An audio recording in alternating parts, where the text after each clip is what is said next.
বলতে হবে, করতালি করতে হবে, ওই করতালির মাধ্যমে আমরা চলে যাব। তবে বলবেন মধুময় শ্রীদা ওই বৃন্দাবন তো অনেক দূর, যাবো কেমন করে? কিন্তু এখনো যায়, কারা যায়? যারা স্কন আছে, প্রকৃত বৈষ্ণব আছে, তারা হাতে করতালি করে মুখে কৃষ্ণ কৃষ্ণ বলে এখনো তারা হেঁটে ওই বৃন্দাবন। তাহলে আমরা কি পারবো না? অবশ্যই পারবো। কৃপা করে সবাই করতালি করে ওই কৃষ্ণ কৃষ্ণ বলে রাধারানীর গুণগান করে যাব। দুটি বাহু তুলে জয় রাধা বলে চলরে যাই মধুর বৃন্দাবনে। দুটি বাহু তুলে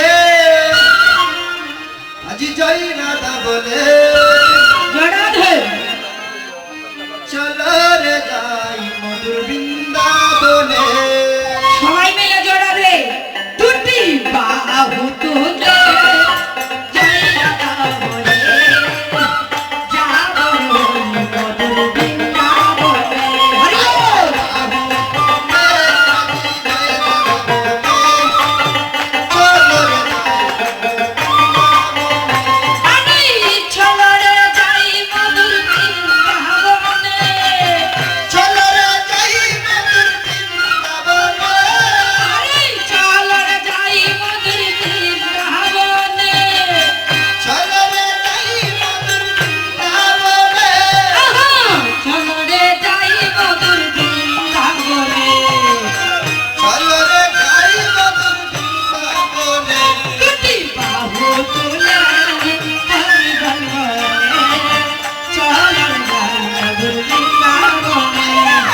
বৃন্দাবনে আমার প্রাণ ভবিজ্ঞ যে গোছারানে গিয়েছিলে ওই সময় বৃন্দাবনের লীলায় এখন আমরা প্রবেশ করেছি বাবা। কে লিখেছেন কেমন করে? একজনের কাঁধে আরেকজনকে লিখেছেন। তাই মহাজনের কেলাঠি থেকে সেই সময় তিনি সুরে সুরে বললেন কি, ও কবু কাঁধে করে কাঁধে ঝরে, কাঁধে করে কবু কাঁধে করে কাঁধে ঝরে, তারা সব করো সেই কেলা ঘরে, কাঁধে করে কাঁধে ঝরে, সে খেলা করে চলে কাঁধে করে কাঁধে ঝরে, কাঁধে করে কাঁধে করে কাঁধে করে কাঁধে ঝরে, কাঁধে করে কাঁধে চলে সব করো সেই কেলা ঘরে, কাঁধে করে কাঁধে ঝরে। হরি বল হরি বল। কাঁধে চলে হরি বল হরি বল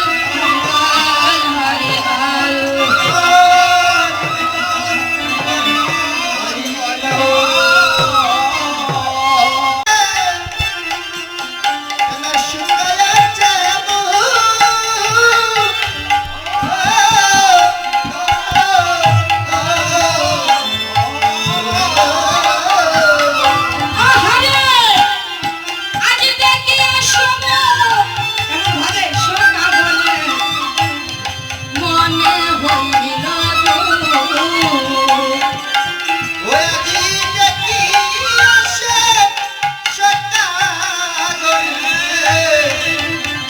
মনে হইল আয় হায় রে রাজনাকে আজ খেলিব বাইরে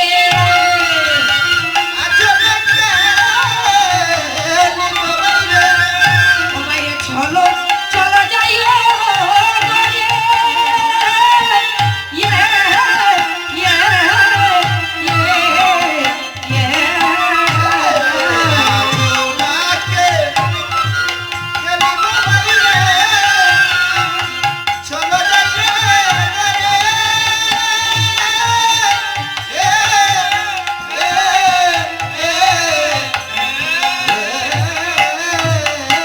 মনে মায়া কাঁদে আজ থেকে আর আমার কেমন কেমন করে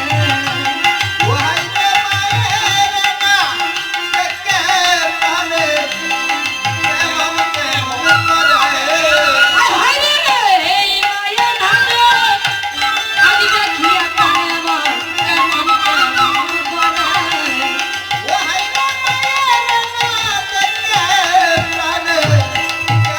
কেমন করে জয়রাধে এদিকে আনন্দ রানী গৃহে বসে অনুসূচনা করে বলতে লাগলেন, অর্থাৎ যখন সূর্য উদয় হয়েছিল সেই সময় বলরাম আমার কানাইকে সঙ্গে নিয়ে গোছারণে গিয়েছিল। আর যখন বলেছিলাম দেবার সময়, বলরাম তুমি আমার সন্তানকে নিয়ে যাচ্ছ কি, তবে যখন বেল অবসান হবে তার পূর্বে আমার গোপাল আমার ঘরে দিয়ে এসে। আমি তো প্রতিজ্ঞাও করিয়েছিলাম, কিন্তু বেলি অবসান হয়ে গেল, কিন্তু আমার গোপাল আমার ঘরে এলো না। তাই মা কি করলেন, অনুশোচনা করি নিজ স্বামীকে বলতে লাগলেন, বাবা কেমন করে নন্দ ঘোষকে বলতে লাগলেন, অগো তুমি তো পিতা, তাই তোমার মন এত পাথর হয়ে বসে আছো তুমি ঘরে, তোমার মনটা এত পাথর কেন গো? একটি মাত্র সন্তান আমার, সকালবেলা সে কিছুই খায়নি, সে যে দেনু চড়াতে গেল, সে না জানি কেমন আছে কি করছে, যে কিনা টুনটুনি টুনটুনি ললিতা, সে সারাদিন উপবাস হই গোচারণে। যাও যাও নন্দ, আর দেরি করো না, আমার প্রাণী আর সয় না। আমি যে মা, তুমি জানবে না মায়ের বেদনা। আমি যে 10 মাস 10 দিন গর্ভ ধরেছি, সহিয়েছি তার যন্ত্রণা কতটা তা আমি জেনেছি। তুমি যদি এই মুহূর্তে আমার গোপালকে আমার কাছে না এনে দাও, ওই গঙ্গা জাপ দিয়ে আমি আমার প্রাণ বিসর্জন করব। আমার গোপালের দুঃসংবাদ শোনার আগে আমি আমার প্রাণ বিসর্জন দেব। তোমায় আমি কতদিন বলেছি তোমার যত ধনবৎস আছে সব কিছু তুমি বিক্রি করে দাও। কই, তুমি তো আমার একটি কথাও শুনলে না। তাই বলছি কি আর বিলম্ব না, তুমি আমার গোপালকে আমার কাছে নিয়ে এসো।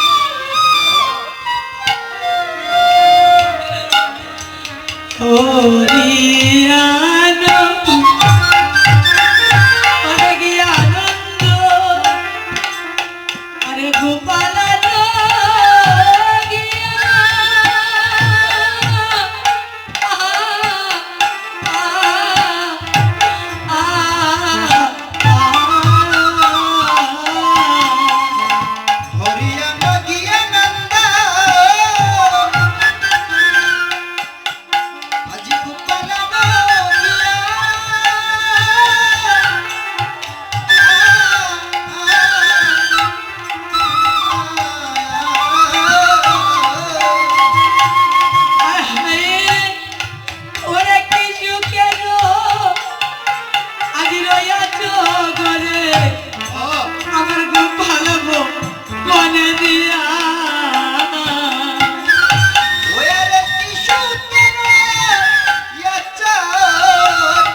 গোপাল বনে দিয়া ও তুমি কৃষকের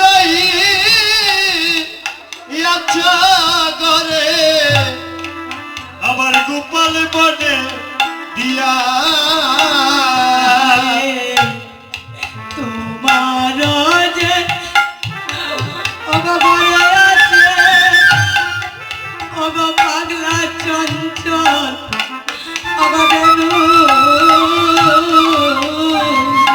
তোমার যে ঘরে আছে ওরে পাগলা মঞ্চ ছল খেলো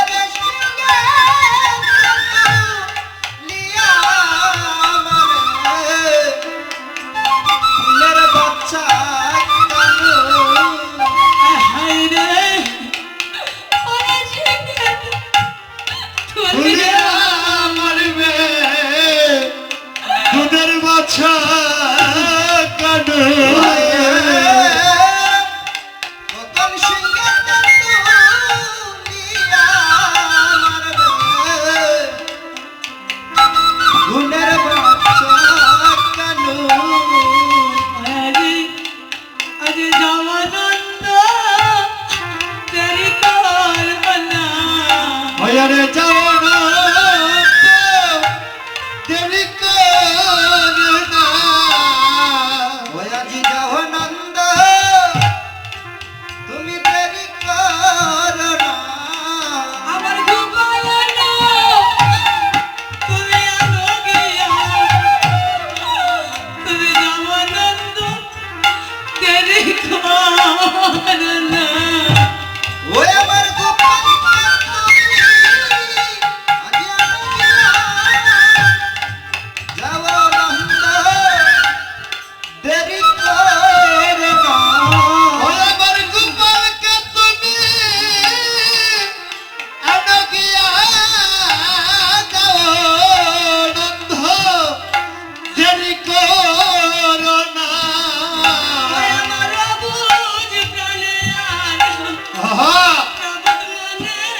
মন মানে না। ও তুমি যাওয়া যাওয়া দেরি করো না ও বুঝ প্রাণে আজ বুঝ মানে না আমার বুঝতে নেই আর প্রভু প্রভুর মনে না আনন্দ। আমার বল প্রাণে আনি প্রভু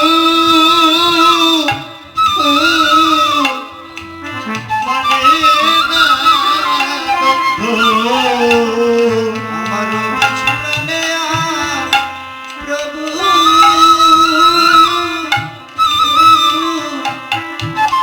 প্রভু তো মানে না আমার বুঝবনে আরে প্রভু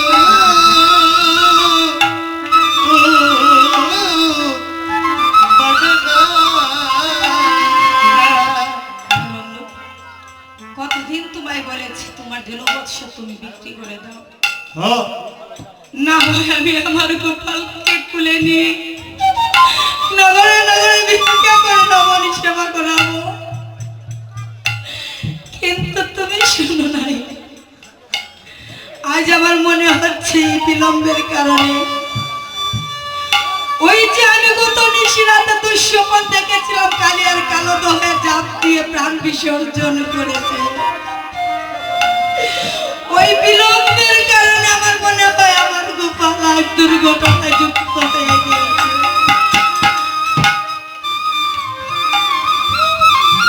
মা এমনই ভাবে অনুশোচনা করে কাঁদতে আছে, মায়ের মন কিছুতেই শান্তি হচ্ছে না। এই যে বাবা আমি পূর্বে একটি কথা বলেছিলাম যখন আসরে দাঁড়িয়েছিলাম সেই সময়, যে মা সন্তানের মধ্যে এমন একটি ভালোবাসা, যে ভালোবাসা চম্পকের মতো টানে। মা নন্দরানী গৃহে থেকে অনুশোচনা করে কাঁদছে, অনুশোচনা করে ডাকছে গোপালকে, আর ওই দিকে বনে গোপালেরও শান্তি নেই। তাই গোপাল ডেকে ডেকে দাদা বলরাম শ্রীরামকে বলছে,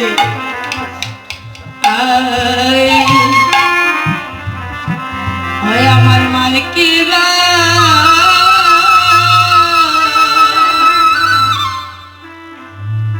শূন্য গৃহে হরিবল হরিবল হরিবল হরিবল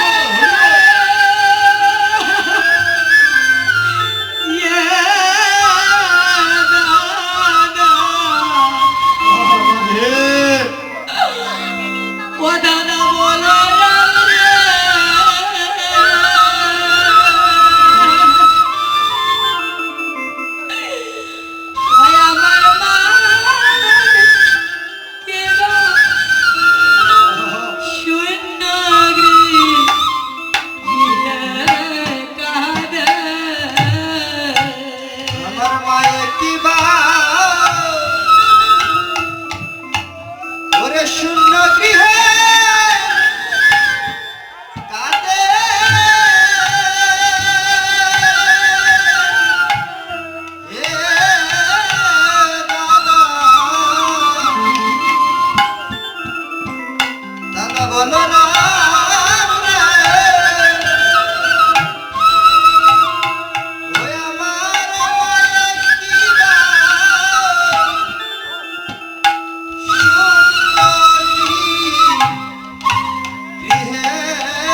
আমার মায়ের কিবা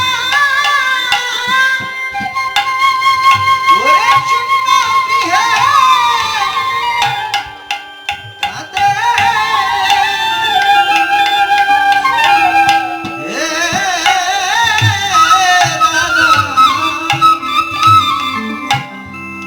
দাদা বলো রাম রে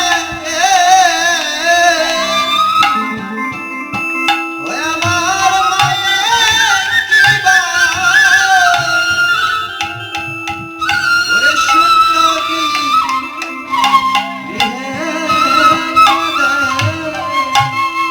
সবাই রে ওরে পঞ্চপুত্র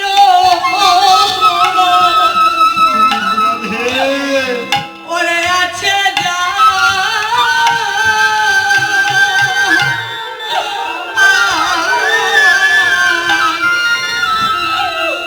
বড় ভাগ্যবতী মা